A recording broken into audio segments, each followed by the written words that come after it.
ვისი გახსნა WhatsApp-ში და იქიდან იწერდა, რომ არ აღმოაჩნდა კანონსაწინააღმდეგო ნივთიერება. ამის დაწერაც კი არ შეიძლება ჩემს დამკავებას. ის რაზეც მე დამაკავეს, რეალურად არ ითვალისწინებს პატიმრობას, როცა გამიყვანეს მანქანით. მანქანა ქრებოდა გზაში. ხელბორკილიც წინ გადმოტანა, იმიტომ ვთხოვე, რომ პირჯვარს მაინც გადავიწერთ, რომ მაგისტრალზე როცა ვასწრებდით სხვა მანქანებს, მანქანა უბრალოდ ქრებოდა და ჩერდებოდა. ეს შეუძლებელია დაიჯერო ის რომ ამ პოლიციას შინაგანად არ აწუხებს ქვეყანაში მიმდინარე მოვლენები. უნდა ვესაუბროთ ამაზე პოლიციელებს, რომ არ აქვთ მაღალი ხელფასი, არ აქვთ გარემო პირობები, ვეძებთ მაინც ღირსეულ პოლიციელებს დღევანდელ სტრუქტურაშიც.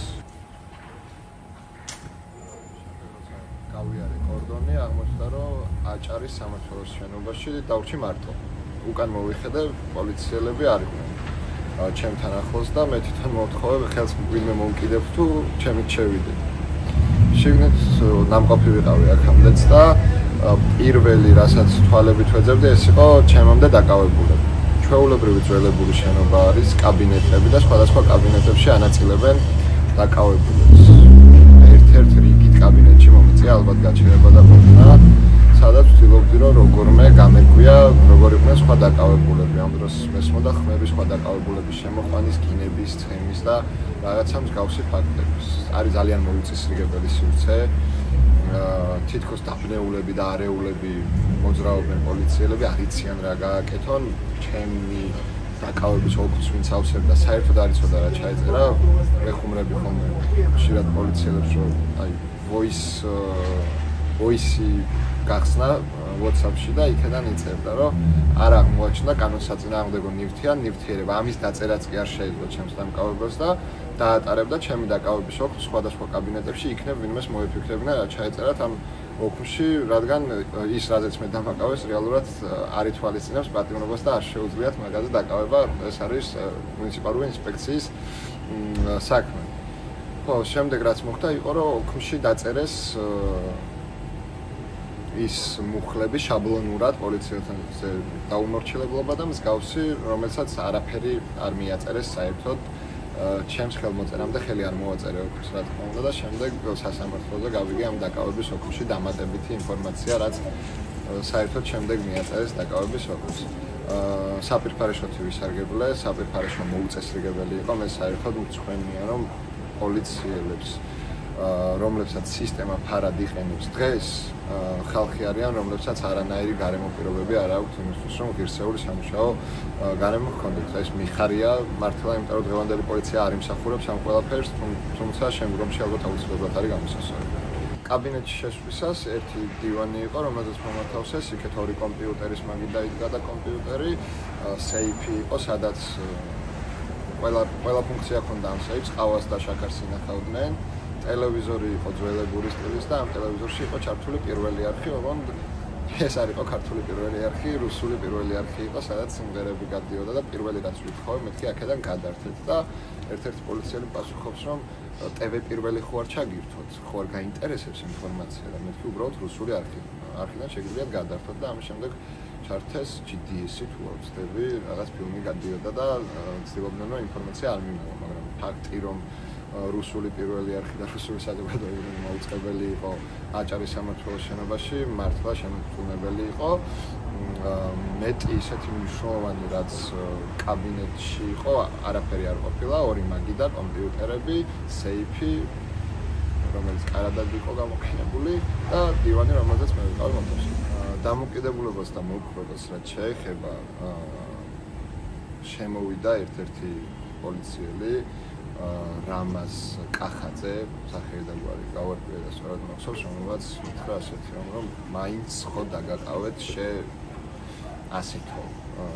ამის შემდეგ გადის ეს პოლიციელი დაძაბულობის შემდეგ, როდესაც ერთმანეთთან სიტყვიერ შელაპარაკება მოგვივიდა ამ ყველაფერზე, ბრუნდება უკან და მთავაზობს ყავას. ან ჩაის, ეს მოგპასუხობ რომ შენი გაკეთებული ყავა და ჩაი მე არ მჭირდება.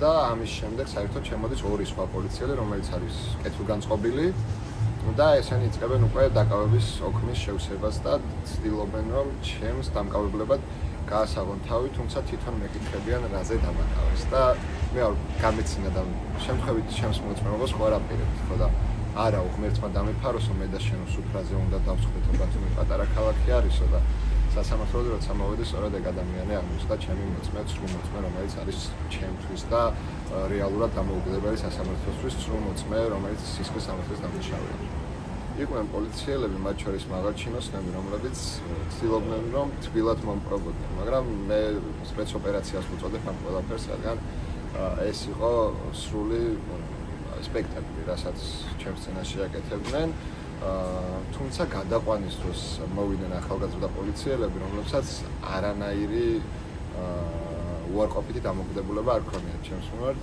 უბრალოდ პოლიციელები თვითონ აი როგორ აგიხწეროთ ჩემთვის მათი განათლების დონე იყო ძალიან დაბალი პროფესიონალიზმის ნაკლებობას განიცდიდნენ მობილური lock screen-ზე ეყენათ ЧСС-ის ლოგო და რითი შეიძლება გაშიფრო დღეს ადამიანი ჩემს გვერდით სკროლობდნენ TikTok-ს და აქ ამოვარდებოდა ერთი ვიდეო შიშველი ქალები მეორე პოლიციელი შიშველი ქალები პოლიციელი ეს არის ის სამყარო რაშიც ეს პოლიციელები არიან გამოკეტილები და მე ვგრძნობდი თავს თითქოს საერთოდ სხვა სამყაროში აღმოჩნდი ეს ხალხი საერთოდ სხვანაირად ფიქრობდა უბრალოდ სხვანაირად აფიქრებინებდნენ ამ ყველაფერს და ერთი მომენტი არ მინდოდა დამეჯერებინა რომ პოლიციელი მეორე მხარე იყო მაგრამ ამასაც ხვდებოდი რომ პოლიტიკურად იმდენად შესული არის შინაგან საქმეთა სამინისტროში და იმდენად ცდილობენ რომ ჩანერგონ ეს რწმენა პოლიციელებში რომ ჩვენ ვართ ცუდი ხალხი და ჩვენი ბრძოლა არ არის სამართლიანი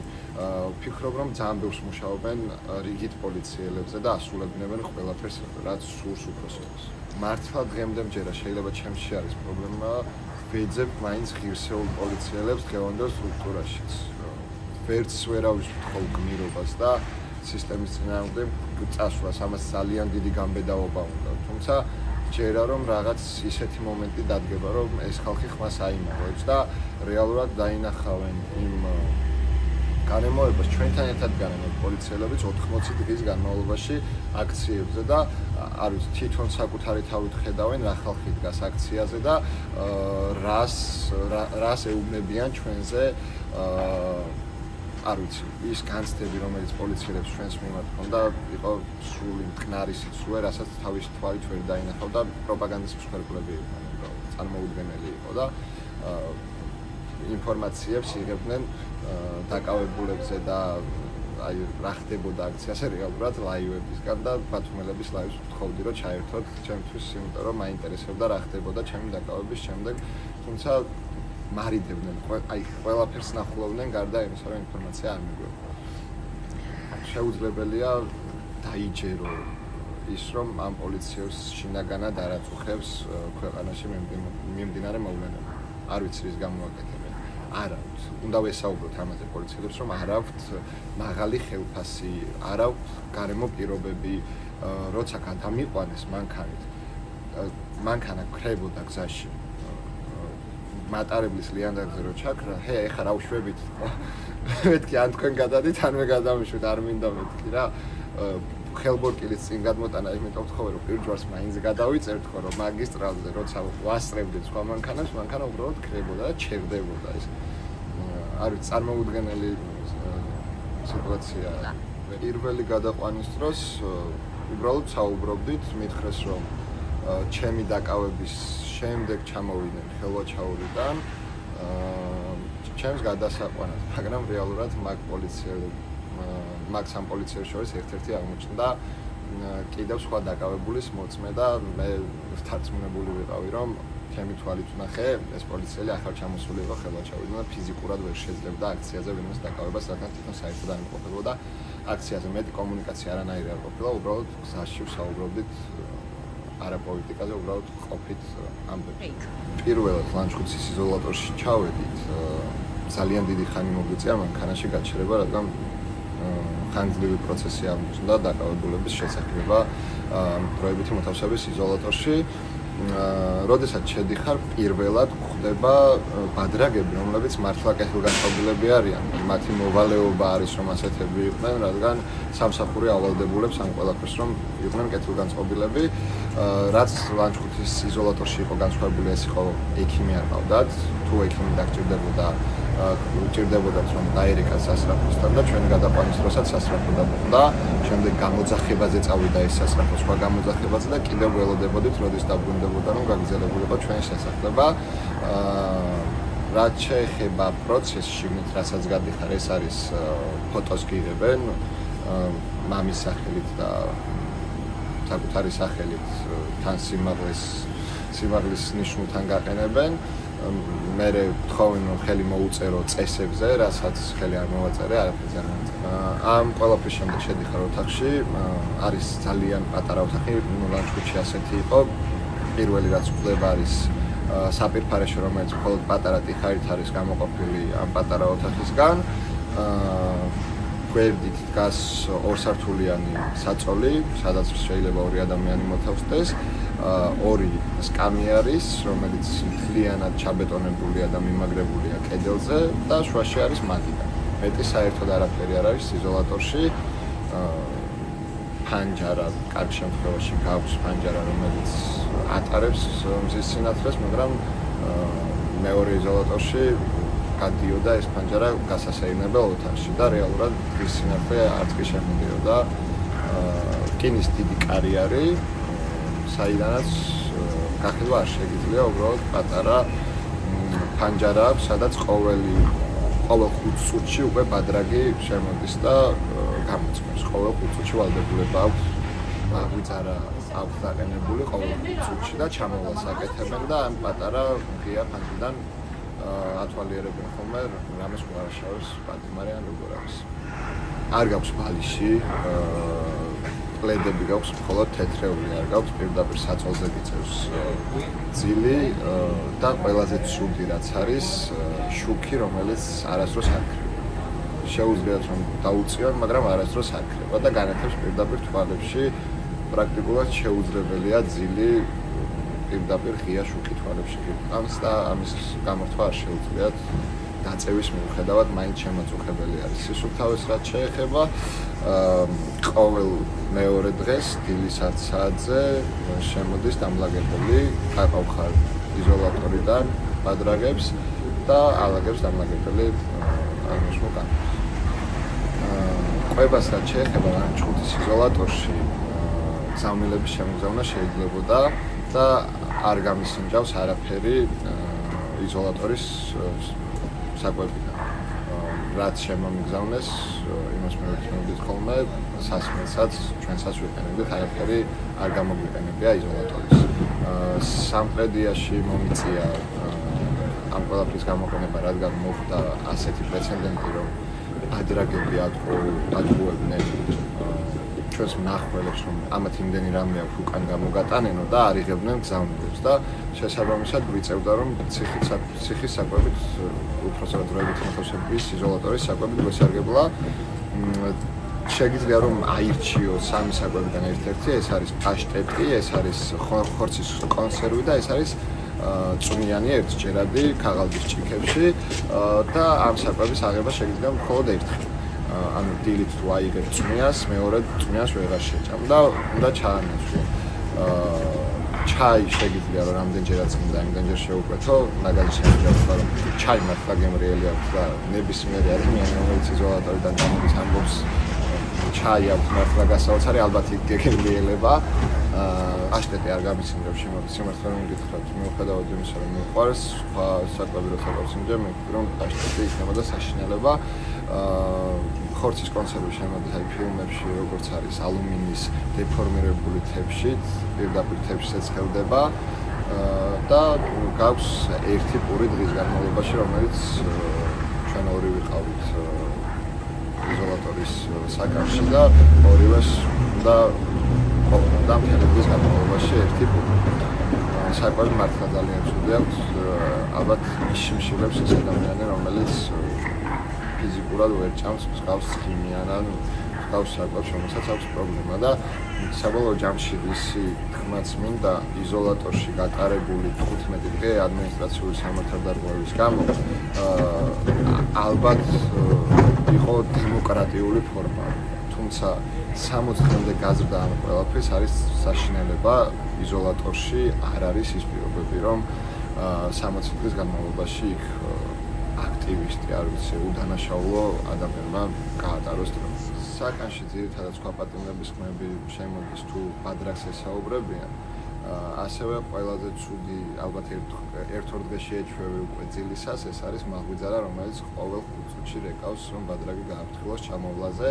ამ ხმას თანდათან ეჩვევი და მელოდიასაც ჩაგესმის, ხუმრობდი, რომ იზოლატორიდან გამოსვლის შემდეგ უკვე მაღვიძარა ვეღარ მაღვიძებდა, იმდანაც შეჩვეული მქონდა ყური ამ ყველაფერს. ყველაზე კარგი ხმა რაც გავიგე, ეს იყო, როდესაც სამტრედიის იზოლატორში მიმიყვანეს, მითხრეს, რომ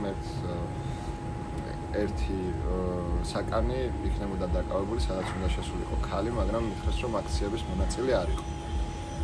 როცა ამ ქალის ხმა გავიგე, ამ გოგონას ხმა გავიგე, ბადრაგს დაუძახე, რომ წყალი ჩაერთო ჩემთვის. წყალს ბადრაგი გირთავს გარედან, შენით არ შეგიძლია წყალი რომ მოუშვა ხელის დასაბანად და ამ ხმის გაგონებაზე ის გოგო ყვირის საკნიდან, რომ ბათუმელი აქტივისტები ხართ და პასუხობ, რომ კი, შენ საიდან ხარ, ზუგდიდიდან და მარიამი ხარ სიჭინავა. კიო, მე თქვენ გენაცვალეთო იქიდან ყვირის და ჩვენც გენაცვალეთ თქო და რატომღაც წარმოდგენა მქონდა, რომ მარიამი მხოლოდ მარტო არ იყო, მაგრამ როცა გაიგო, რომ მე და ჩვენი ბათუმელი მედროშე ერთ საკაში ვიყავით, ძალიან დიდი სიყვარული იყო და თანადგომა ერთმანეთში საკნებიდან, თუმცა მოვიდა ბადრაგი მალევე და გითხრა, რომ იძულებული გახდებოდა აეკეტა ის ჩვენი პატარა ფანჯარა თუ გავაგზავნებდით საუბარს. ამის შემდეგ სულ რამდენჯერმე შედგა კომუნიკაცია ჩვენთვის, ვცდილობდით, რომ ის ადგილი, საიდანაც რეალურად ჰაერი შემოგდის, დახშობილი არ ყოფილიყო, რადგან განწყობები ძალიან ცუდად მუშაობს. სითბოზე შემიძლია კიდევ თქვა, სამტრედიის იზოლატორში ძალიან ციო და ალბათ ლანჩხუთისგან განსხვავებით მაგიტომ დამკვდა 2 პლედი, ორივეს გამოყენება მიწევდა და ძირითადად ვერ ვდგებოდი ხოლმე საწოლიდან, რადგან სიცივე იყო და ვცდილობდი, რომ ორივე პლედი გამოყენება. თვითონ ბადრაგებისთვის არის კაბინეტი, სადაც არის დივანი, სავარაუდოდ იმ დივანზე წინავთ ხოლმე, რადგან სამტრედიის იზოლატორში იყო 2 ბადრაგი დღის განმავლობაში, რომლებიც ენაცვლებოდნენ რაღაც პერიოდი ჩამოვლას მხოლოდ ერთი აკეთებდა და სავარაუდოდ მეორეს ეძინა ხოლმე და იცვლებოდნენ. გვერდით იყო ექიმის ოთახი, სადაც ექიმს ეძინა ადგილზე, სადაც რეალურად პაციენტის ადგილი არის და თვითონ ბადრაგები მოძრაობდნენ ოთახიდან, სადაც ჰქონდა ტელევიზორი, კომპიუტერი, თითის ანაბეჭდების პრინტერები და მსგავსი რაღაცები. პირობები მოსასვენებელი სივრცე ცალკე არ ქონია ბადრაგებს ჩემი თვალით რაც დავინახე. იზოლატორში ხარ მთლიანად იზოლირებული. არანაირი ამბავი არ იცი, საერთოდ ერთადერთი შანსი, რითიც შეიძლება ამბები გაიგო, ეს არის თუ ადვოკატი მოვა შენთან შესახვედრად, ასევე თუ სახალხო დამცველის წარმომადგენელი მოვა და შეგვხვდება, ან სპეციალური საგამოძიებას, ვისაც შეგვიძლია ეს კითხვა რა ხდება გარეთ. თუმცა ადვოკატთან შეხვედრა მხოლოდ ერთხელ მომიწია, იმაზე რომ ჩემი საქმე გადაიტანა და გაესაჩივრებინათ სააპელაციო სასამართლოში და ამაზე ხელმოწერა დასჭირდა და იმდენად მინდოდა რომ სხვა სივრცეში აღმოჩენილიყავი, ეს იყო მეოთხე თუ არ ვცდები, ადვოკატს ვუთხარი, რომ მოდი ცოტახანი არ ვილაპარაკოთ, არ ვისაუბროთ და ყველაზე რთული ალბათ ეგ არის, რომ ინფორმაციას ხარ მოწყვეტილი თან იმ დროს, როცა ინფორმაცია ყველაზე მეტად გაინტერესებს. წარმოუდგენელია ინფორმაციას მოწყვეტა და თითქოს სხვა სამყაროში ხარ, აი სასამართლოზეც როცა ჩამოგვიყვანეს და დღის 2 საათიდან ჩემი სასამართლო დაიწყო დაახლოებით 10-ზე და მანამდე ვიყავით სასამართლოს ეზოში დაკავების მანქანაში. და ეს იყო რა ქვია, ყველაზე რთული ეგ ამბავი იყო, საფრთხეში სარგებლობა ძალიან ჭირდა და ვიხვეწებოდით რომ საფრთხეში გავეყვანეთ, არანაირი ხვება არ ყოფილა და მათ შორის მედროშე 5 ადამიანი ვცდილობდით რომ მედროშისთვის წყალი მიეტანოთ. წყალიც კი ძლივს მოვატანებთ, რომ ამდენი ხნის განმავლობაში წყალი გჭირდებოდა. თითქოს სხვა სამყაროში, აი ცხოვრება მიდის გარეთ, სხვა რაღაც ხდება, აი ვერ გაქვს კომუნიკაცია ვერავისთან და თითქოს ცხოვრება რიტმულად მიდის, მაგრამ შენ ამ დროს ჩამორჩი. მე ასე ვფიქრობ, რომ ის პერიოდი, რაც იზოლატორში ვიყავი, არის ჩამორჩენილი დრო და მე ახლა 5 დღით უკან ცხოვრობ ვიდრე სხვა ადამიანები. ასეთი განცდა გეუფება.